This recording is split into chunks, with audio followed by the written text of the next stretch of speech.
Hi Libra! Welcome po sa ating channel at ito ang inyong daily vital reading for March 15, 2025. Please be reminded kung naka-resonate kayo, comment down. Kung hindi kayo naka-resonate, ibigay niyo po sa iba kasi channel reading po ito. This is for you Libra ngayong March 15, 2025.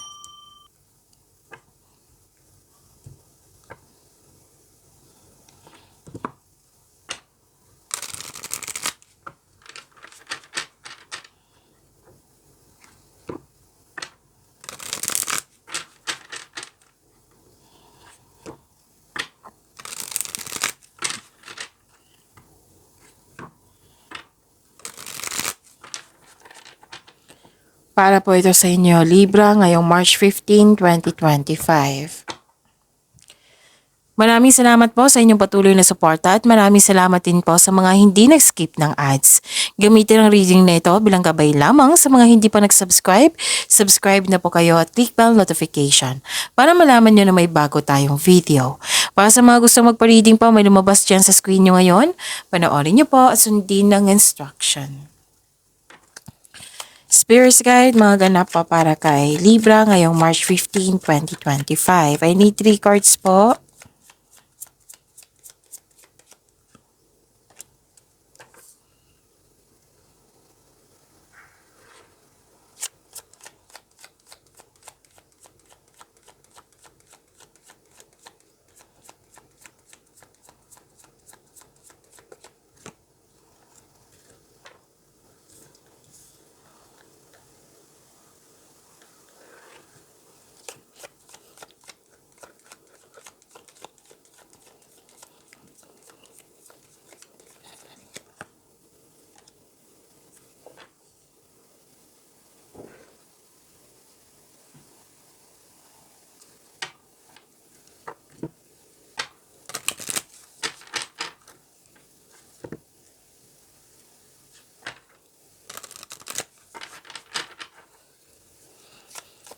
Spirits Guide, Angels, Archangels, Guardian Angels, message pa para kay Libra ngayong March 15, 2025.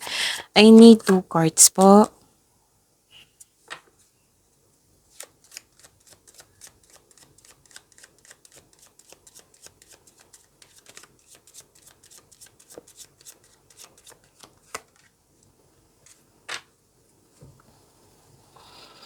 Okay. Libra, ngayong March 15, 2025. Pwedeng lumabas ito kahapon sa inyo ha, na may nakita ko dito nalaman mo yung totoong intensyon ng isang tao, nalaman mo na manloloko pala siya, nalaman mo na nanloko siya. Kasi pataas ang inyong intuition. Nakikinig ka sa iyong intuition. Nagkaroon ng time for reflection. Marami kang iniisip dito eh. Lalo na't paggabi, o malalim ang iniisip mo, mas lumawak yung ambisyon mo sa buhay. May importanteng desisyon sa araw na ito. May importanteng ganap regarding sa passion mo. Mag-ingat lang po kasi nagalit kayo dito eh. Kasi nasaktan kayo, nagkaroon ng argument. Tapos, nakita ko dito yung power, authority, and protection. Nakita ko dito na may kausap ka regarding sa big business, regarding sa career and finances. Pwedeng boss mo ito, amo, mentor, may mother figure din ako nakikita dito. Okay? 1212. Love and unity. Love and unity are surrounding you. Share your love with others and it will be returned to you. Okay? Again. Okay, so 666, balance and harmony. Seek balance and harmony in all aspects of your life. It will lead to peace and success. Kailangan balanse at magkaroon pa ng pagkakaisa kasi it will lead to peace and success. Spirits Guide, ano po yung energy ni Libra ngayong March 15, 2025?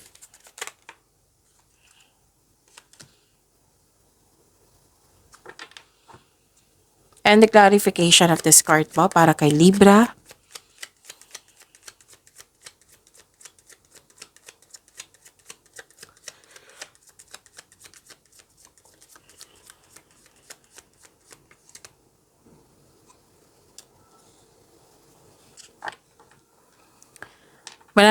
Okay. Kung may narinig kayo or may nakita kayong repeating message, meaning to say, pinupush ng cards nyo yan kasi ang ilan sa inyo hindi pa binigyan ng atensyon. Na kung maaari din po, bigyan nyo po ng solusyon at aksyon. Remember, Libra, at the end of the day, alam mo na ikaw lang taong may kakayahan at responsable na gumawa ng sarili mong katotohanan at kinabukasan. So, ano yung energy ni Libra? Nakikita ko dito na nagkaroon po ng emotion, okay? What I meant is nagkaroon ng concern sa hindi nagbigay na halaga. Nang dahil sa mga nangyari, hindi stable ang iyong emotion. Tapos may, dito may leadership role. Oo, pwede. Or takot ka o may alinlangan kang mag-lead, leader po, kahit ang iba ay naghihingi sa'yo ng guidance. Mag-ingat din sa communication mo sa ibang tao, baka may masabi ka na hindi maganda sa kanya. Or nireject mo yung tao na gustong makipag-usap sa iyo.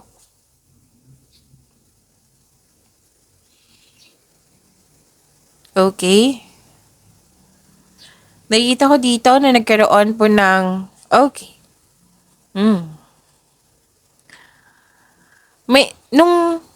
Pwedeng kahapon or the other way, last week. Pwede pwedeng may nangyaring selos, inggit, competition, rivalry. Nagkaroon ng conflict or struggle. Pero now, nakikita ko dito na, teka, sumusobra na to parang sinabi mo yan, naririnig ko sumusobra to, hanap na ako ng solusyon para matigil na to. So, kasi may tao dito na may masasakit na sinasabi sa iyo. May away po naganap. Which is nag-clarify siya dito sa inyong cards. Sa oracle reading at sa tarot cards niyo po. Oo. Ang unang advice ng card dito, hanggat maaga, iwasan mo na. Okay? Pero kung may chances ka, lalo na't nasa tama ka, kailangan mong ipagtanggol ang iyong sarili laban sa maling paratang ng taong ito. Do a legal move kung kinakailangan. Okay? Spirit's Guide, Career and Money po ni Libra ngayong March 15, 2025.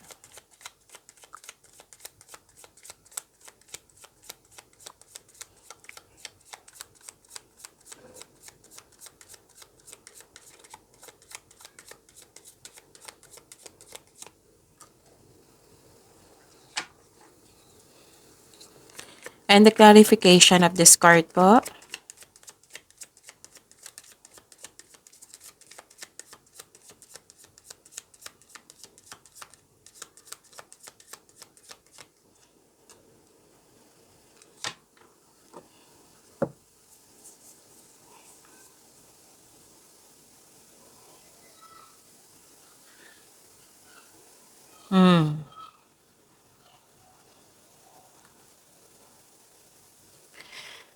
Enthusiasm, eagerness to learn. Yan yung nakikita ko.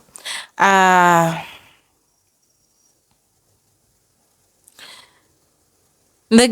ilan sa inyo dito naghihintay ng feedback from your client, boss, or new employer or nag-promise sa iyo. At itong balita na ito ay may offer na makatulong sa iyong career and money, lalo na sa buhay pinansyal. Itong balita na ito na hinihintay mo ay very excited ka. So may mensahe na parating which is expected nyo po. Tapos kung dumating na ito, wag po daw kayo magpadalos-dalos at alamin at isipin ang susunod na hakbang. Oo. Ang paggawa ng matibay na plano bago ka magsimula ay makatulong na mapalakas ang iyong confidence. Nakaramdam ka na excitement dito You are very excited.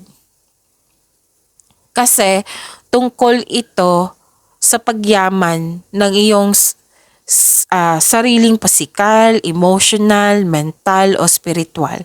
Regarding to sa career and money ha, regarding to sa kaunlaran sa inyong career and money. Itong hinihintay mo. Kaya excited po kayo. Ang ilan nga sa inyo dito na excited kayo sa pagtipon-tipon or excited kayo sa celebration. Ano pa? Nakikita ko dito na nagkaroon po ng nagkaroon ng moving on from challenges. Lumalayo or umiiwas ka, nagput ka ng limitation or boundary, lumalayo ka sa isang tao na nagbibigay sa iyo ng toxicity. Pwede dan sa lugar ito, toxic environment. Lumalayo ka sa hamon ng pananalapi sa kaperahan ng iyong naranasan, ngunit may takot ka rin na bumalik yung naranasan mong hirap. So, focus and have faith. I-release mo yung nararamdaman mong negativity kasi hindi yan nakakabuti sa'yo. Palitan mo ng positibo na ma-motivate ka ulit. Kasi may nangyari the other day, last week or last month, na parang nagkaroon ng loss. Pwedeng loss of opportunity, nang dahil sa hindi pag-iingat. Sinabi dito. So, this card asks you to believe in yourself. Kaya nga, in-advise sa inyo na magkaroon ng positivity. Think positive na makabangon kayo ulit. And have faith na ang divine can lift you out of any period of loss. Magtiwala sa kung ano ang darating.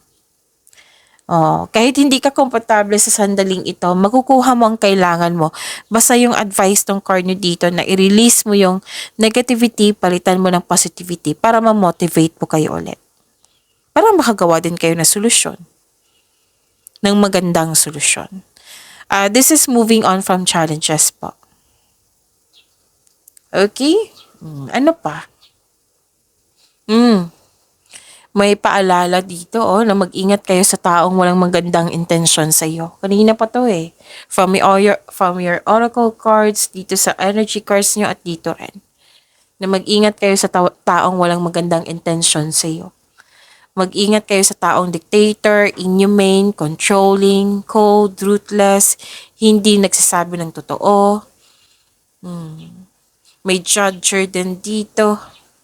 So, mag-ingat, umiwas kayo sa kanya. Okay, ano pa? Nakikita ko rin dito na nagkaroon po ng magkaka-encounter kayo ng lumabas pa rin magkaka-encounter kayo ng immature na tao. It might be this is the person na nagkaroon kayo ng argument. Nagkaroon ng frustration kasi feeling mo walang progress sa iyong mga ginagawa o goal mo sa buhay, karera. Gusto mo mag-shortcut para matapos na ito. So, ang advice ng card nyo dito, if you want to see the result, mag-build kayo ng konkretong plano without rushing. Spirits Guide, Love Life, Self-Love, Partnership, and Romance ni Libra ngayong March 15, 2025.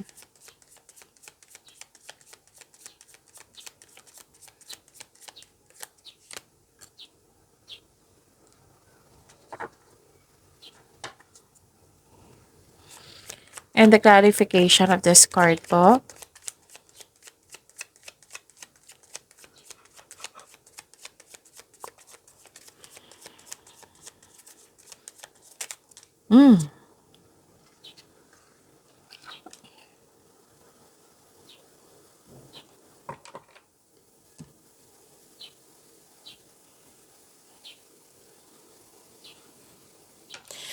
Maraming salamat po sa patuloy na tiwala at suporta sa ating channel. At maraming salamat din po sa mga hindi nag-skip ng ads. Hmm. Sa mga marelasyon, sa buhay mag-asawa, blooming kayo ngayon that has a potential to be stable po. Actually, ano dito granted yung manifestation mo or nagkaroon ng solid beginning. Sa mga single po, naging practical ka sa buhay, romansa.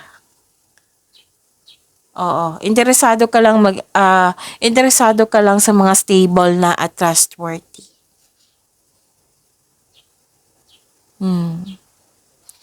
So, may mabuting balita na parating. Dalawang card na po mismo nagsabi dito. May mabuting balita na parating. Ang ilan sa inyo kakasimula lang ng relasyon or kakasimula lang ng inyong pagmamahalan, relasyon, buhay mag-asawa. May new beginning dito eh. Maging bukas po daw kayo sa advice ng mga nakakatanda sa iyo o sa mga may well experience na sa buhay pag-ibig. Ano pa? Dalawang card na mismo nagsabi dito na new beginning. Marami kayong iniisip, maraming ginagawa. Okay, sa mga single dito na may parating po sa inyo na bagong tao. Tungkol sa may relasyon at sa buhay mag-asawa. Okay, sa relasyon muna tayo. Posibleng mag-decide kayo na magsama na magbuo ng pamilya. Sa buhay mag-asawa, posibleng magbukod kayo or nagpaplano kayo para sa pagpalawak ng iyong kasalukuyang pamilya. Oo, para sa pag-level up nyo. Sa mga single po, so yun, nasabi ko na pala yung parating sa inyo. May bagong tao na parating sa inyo. Okay, ano pa? Okay. Ang ilan sa inyo nag-move on, nagkaroon ng silver linings. This is a hope sign, naka-move on ka na sa lahat ng unos na nagdaan at tanggap mo na ang mga nangyari. Pinatawad mo na sila, ang sitwasyon at higit sa lahat ang iyong sarili.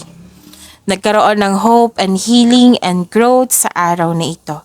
This is silver linings and moving on. Okay? Ano pa? Nakikita ko rin dito na kasi may may concern regarding sa selos, insecure, or may sabi ang card nyo dito, lumabas. Lumabas siya dito sa oracle cards nyo lumabas siya dito. Na umiwas kayo sa taong nagsiselos or insecure or hindi niya pinapakita ang kanyang true self. Kaya mag-ingat kayo sa kanya. Para siguradong sigurado, itanong niyo po sa inyong intuition kung sino yan. Para siguradong sigurado po. Pwede daw nakaramdam ka ng insecurity or lack of time for yourself. Kaya ang sabi ng card dito na take time to pamper yourself. Bigyan ng oras ang iyong sarili. Ano pa?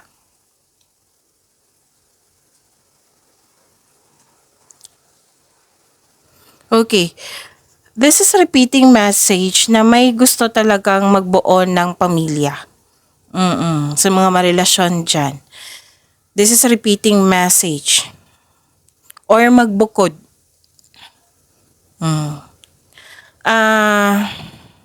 Sa mga single po, nakikita ko dito na naging hard worker kayo, naging productive kayo sa araw-araw. Dahil gusto niyang magkaroon ng ma-secure yung future mo. Pero nakita ko dito na parang ang ilan sa inyo na burnout sa inyong sitwasyon or na burnout kayo nang dahil sa pasaway na tao. Nang dahil sa ginawa niya, nawalan kayo ng gana, pagod kayo. So, kailangan ng pahinga dito para sa pagbalik nyo, Ang sabi ng card dito, gawa po daw kayo ng solusyon. So pag-imanin niyo po yung blessings na binigay sa inyo Libra. See you tomorrow. Please like, subscribe, and click my button for notification para updated po kayo sa daily tarot reading natin. Maraming salamat po.